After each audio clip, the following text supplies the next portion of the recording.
Hi there, I'm Natalie and I'm 31 years old. I've been married to my husband Wayne for 5 years now. We're really excited because we're expecting our first baby soon. We live in a small, comfortable house in a nice middle-class neighborhood. Before I got pregnant, I worked as a marketing executive. It was a job I absolutely loved because it kept me busy, let me be creative, and challenged me in the best ways. But when I found out I was pregnant, Wayne and I decided it would be better for me to take a break from work to focus on the pregnancy and prepare for the baby's arrival. Wayne has been supportive, at least that's what he says, but sometimes I feel like he sees me differently now that I'm not working. He has a stable job as an accountant and has taken on the responsibility of being the main earner without complaining. Still, I sometimes get this uneasy feeling, like he's starting to agree with his mom's old-fashioned ideas about how women should behave. Now, let me tell you about Tiffany, my mother-in-law. She's quite a personality. In her late 60s, she's known for her sharp comments and endless opinions, which she shares whether you ask for them or not. She has always had an issue with me. Although she tries to cover it up with fake smiles and advice, she pretends is concerned. Tiffany believes that women should depend on their husbands and take on traditional roles, which I completely disagree with. Wayne, unfortunately, grew up thinking his mom is always right. He's a total mama's boy and listens to her more than anyone else. I've tried talking to him about how I feel, but he usually just says I'm overthinking or worrying too much. Maybe I am, but it's hard to ignore when Tiffany is constantly hanging around, giving us unsolicited advice and pushing her outdated views on our family. Thankfully, I have Brittany, my best friend, who has been my biggest support system. Brittany is a lawyer, smart and independent, and she always knows what to say to make me feel better. She listens to me and gives me advice, which has been a lifesaver, especially since the tension with Tiffany has been getting worse. Right now, my main focus is getting ready for the baby. Most of my days are spent preparing the nursery, making sure it's perfect for when our little one arrives. Even though things with Tiffany and Wayne can be stressful, I'm determined to create a warm, loving home for our baby. On the outside, everything might look normal, but it's not always easy. Still, I'm hopeful that things will work out, and I'm staying positive for the future.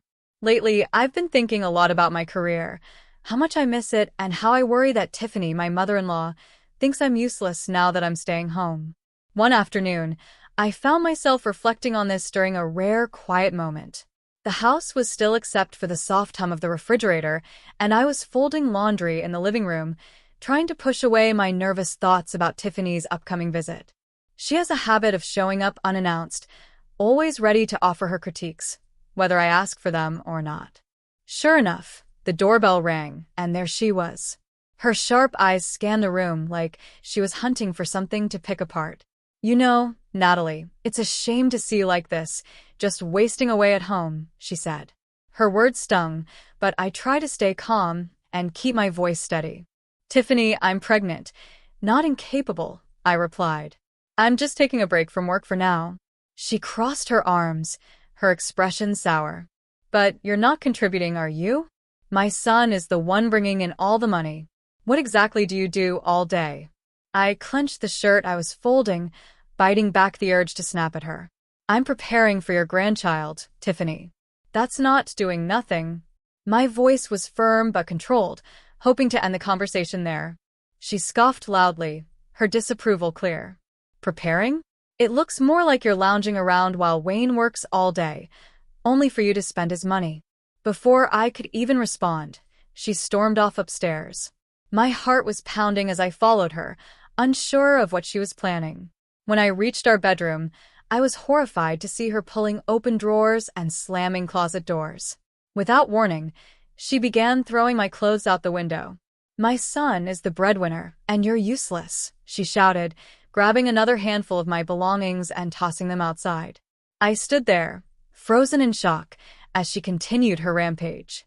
My hands shook as I watched my things land in the grass below. "Tiffany, stop." I finally managed to yell, but she ignored me completely. Once she seemed satisfied with the chaos she'd caused, she pushed past me without another word, leaving the room in disarray. The front door slammed shut behind her, and the house was eerily quiet again.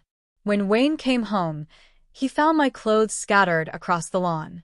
I didn't know what to say to him. The whole situation felt surreal, like something out of a bad dream.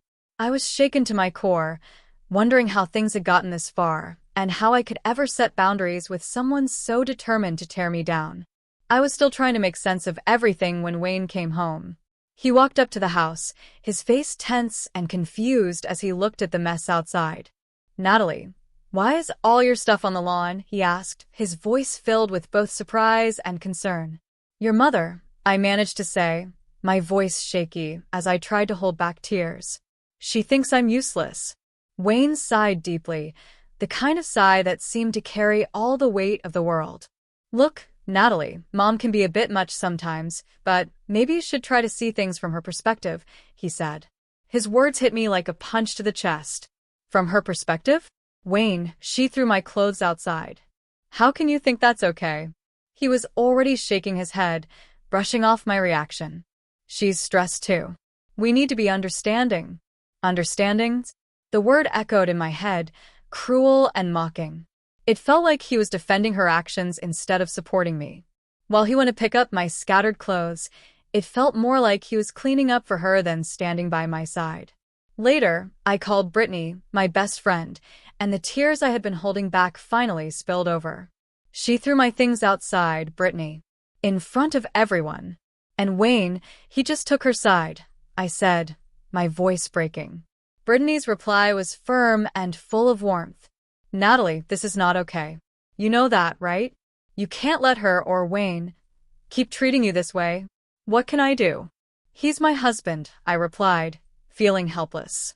"And she's harassing you," Brittany said without hesitation. "Natalie, this could have legal consequences. You have rights. You can stand up for yourself."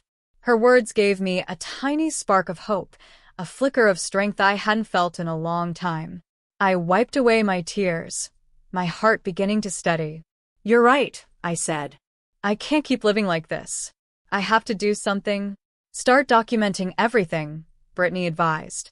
"Texts, incidents, her words, anything. It's not just about building a case if you need to. It's also about showing Wayne how serious this is." After we hung up, I sat down with a notebook and started writing. I listed every cruel word Tiffany had said to me, every incident that had made me feel small or unwelcome. As I wrote, something shifted inside me. Maybe Wayne couldn't see how toxic his mother's behavior was because he had lived with it all his life. Maybe I needed to show him, to make him confront it. That night, I made a decision. Things needed to change, and I wasn't going to wait for someone else to fix them. I was going to take control, speak up, and make sure my voice was heard. It was time to stand up for myself and my future. At the time, I didn't realize how deep the problem went or how difficult it would be to deal with. But one thing was clear. I was done being a victim. Things got worse before they got better. It started small, quiet whispers from neighbors chatting in their yards. But those whispers grew into rumors, the kind that follow you everywhere and make you feel trapped. "You know," one neighbor said, "Tiffany told me that Natalie's just after Wayne's money. She quit her job as soon as she married him. It's obvious she's a gold digger." Hearing people talk about me like that hurt deeply. I felt angry and betrayed, but I wasn't going to let Tiffany's lies destroy my life. I knew I had to act and get proof to stop her. So I called Brittany. Together, we came up with a plan. "I'm going to invite Tiffany over for tea," I told Brittany. "I think I can get her to show her true colors. I'll record everything." Brittany, always practical, replied, "We need her to admit what she's doing. That's the only way to prove it." The next day, I set everything up. I placed my phone discreetly to record audio and invited Tiffany over, pretending I wanted to clear the air. She arrived with her usual fake smile, polite on the surface, but full of hidden malice. We sat in the living room, the tea already laid out. I tried to sound calm as I hit record. "Tiffany, I really want to understand why you've been so upset with me," I began. She took a sip of tea, her eyes narrowing as she looked at me. "Natalie, it's simple. You're not right for my son. You're dragging him down, and frankly, I think you're using him." Her words were like ice, but I pressed on. "Why do you think that, Tiffany?" She shrugged, her tone cold and casual. Because it's true. I want what's best for Wayne, and that's not you. I've been trying to show him the truth, hoping you'd leave on your own. Her confession was a harsh reality check, but it was exactly what I needed. I stayed composed until she left. That night, I played the recording for Wayne. My heart pounded as his mother's voice filled the room. Her cruel words were undeniable. Wayne's face turned pale as he listened. I hoped he would finally understand what I had been dealing with. But instead of supporting me, his reaction was muted.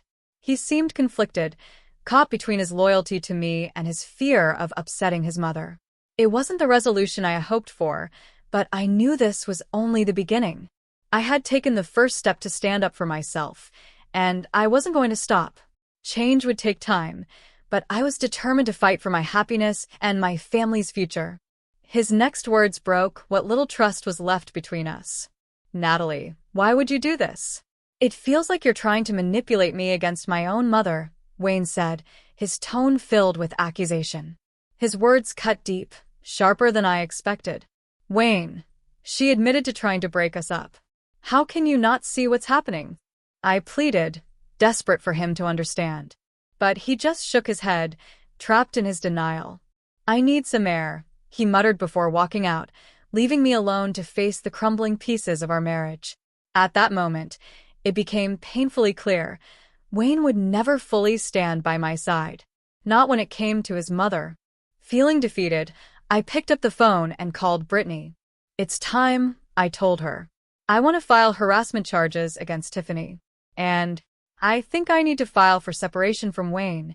Her voice was gentle, filled with sadness for me. Are you sure, Natalie? This is a big step. Yes, I said firmly, though my heart ached. It's the only way I can protect myself. After I hung up, I sat in the quiet of my home, letting the weight of my decision sink in. I knew my life was about to change forever.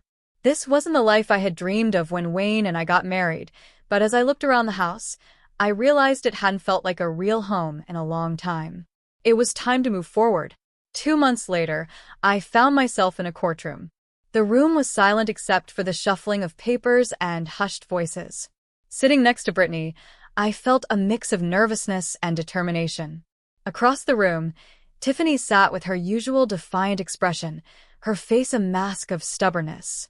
Today, everything would finally be revealed, and I clung to the hope that justice would prevail. Miss Jeremy, you may present your evidence, the judge's steady voice echoed in the high-ceilinged room. Brittany stood up, radiating confidence. Her presence was commanding, and I felt a glimmer of reassurance, knowing she was fighting for me. Brittany presented the recordings I had made, playing Tiffany's own words for the court. The venom in Tiffany's voice, her confessions of trying to break my marriage, and her relentless attacks on my character now filled the room. I could see the reactions of those present: shock, discomfort, even anger.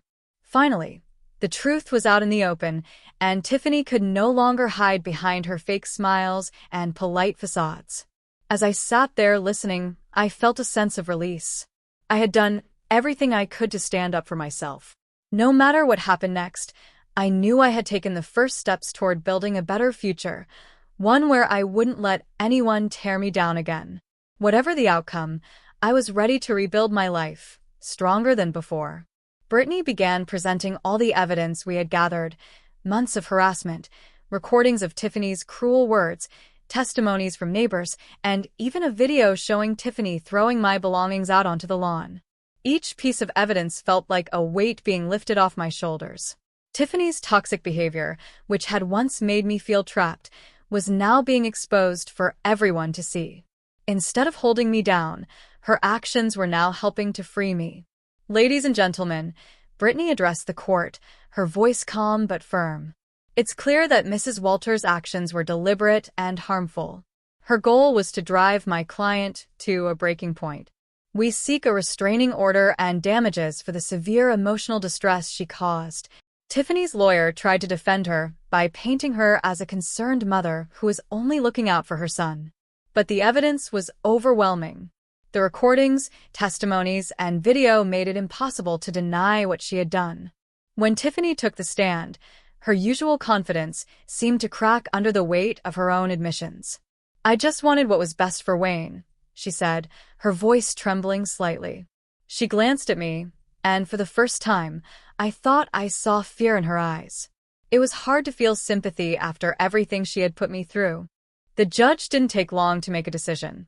The court grants Miss Jeremy a restraining order against Mrs. Walters. Additionally, Mrs. Walters is ordered to pay damages for emotional distress. This case is closed. The sound of the gavel was like music to my ears. As we left the courtroom, Brittany placed a reassuring hand on my shoulder. "You did it, Natalie," she said. I could only nod, feeling a mix of relief and closure. This painful chapter of my life was finally over. The aftermath came quickly. Wayne's lack of support during the trial didn't go unnoticed. Neighbors who had once been friendly toward him became distant, and I heard that whispers followed him wherever he went. One evening, he showed up at my new apartment, looking uncomfortable as he stood at my door. "I'm sorry, Natalie," he said. "I see it now. Can we try again?" His words lingered in the air, but my heart had already moved on. "No, Wayne," I said softly but firmly. "It's too late." He nodded, sadness filling his eyes, but I turned away, closing the door on what used to be. With Tiffany out of my life and my marriage behind me, I focused on rebuilding. Brittany, as always, was my rock. She stood by me through the last months of my pregnancy and helped me move to a new city where I could start fresh. Though it had been a painful journey, I was finally ready to move forward and build the life I deserved. I found a new job in marketing, and it felt like a fresh start. Getting back to work brought excitement and energy back into my life. Balancing my career and being a mother wasn't easy, but it gave me a sense of purpose and made me feel whole again. Slowly but surely, my spirit began to heal. The day I gave birth to my daughter was the most incredible day of my life. When I held her for the first time, I felt an overwhelming sense of love and relief. She was so tiny, so beautiful, and absolutely perfect. In that moment, I made a promise to her, a promise to give her a life full of love, peace, and happiness, free from the shadows that had once darkened mine. "Welcome to the world, little one," I whispered to her. "We're going to be just fine." As I sat in that hospital room holding her, I realized something important. I hadn't just survived everything I had been through, I had taken my life back. I had broken free from the toxic chains that had tried to hold me down, and now I was truly free to move forward. Holding my daughter, I knew that brighter days were ahead for both of us. This is where my story ends, or maybe where a new chapter begins. But I want to ask you something. Do you think I was right to completely cut Wayne out of my life? Should I have given him a chance to change after his initial support for his mother? Or was my decision to move on the right one? Let me know your thoughts in the comments below. And if you enjoyed this story, don't forget to like this video and share your opinions. Thanks for being part of this journey with me.